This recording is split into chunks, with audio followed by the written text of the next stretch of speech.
शामिल कर रहे हैं तहसील चूनिया डिस्ट्रिक्ट कसूर के इलाका तलवंडी से, जहां पे चोरों की बड़ी कार्रवाई। चोरों ने घर में घुसकर 6 तोले सोना, 40,000 रुपये नकदी, 13 से 15 सूट जो कि तकरीबन 40,000 की मालियत के हैं, जो चोर हैं घर का सफाया करके चले गए हैं और पुलिस को इतला दे दी गई है। पुलिस ने अभी तक एफआईआर दर्ज नहीं की है।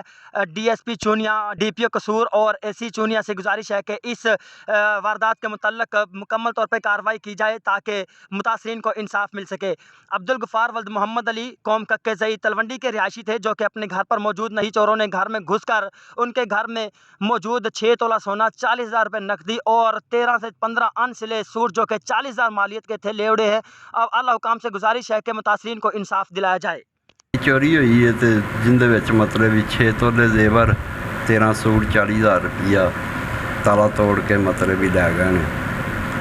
तो असी उन्होंने बुलाया पुलिस वाले ने, तो वो भी बस एवं मौका वेख के तो चले गए ने।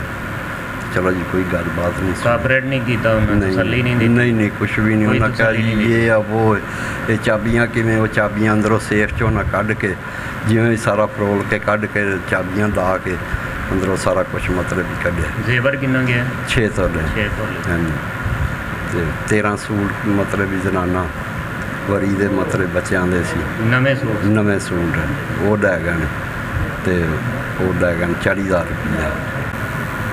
साडा मुतालबा है डीपीओ कसूर नाल ते एसएचओ इलाहाबाद नाल कि वो साडी चोरी सानू लभ के देन, सानू इंसाफ चाहिए है। तो लिहाजा वो आए ने साडे नाल, उन्होंने कोई एडा कोऑपरेट नहीं किया। असीं डीपीओ कसूर नूं गुजारिश करने कि वो एक्शन लैन ते सानू इंसाफ लैके देन।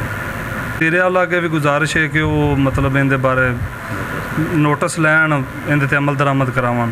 काल भी की बाद पुलिस भी आई इत्थों की चौकी दी, इन्हों कोई मौका मल वेख के चले गए, कोई अंदर अमल दरामद नहीं होया।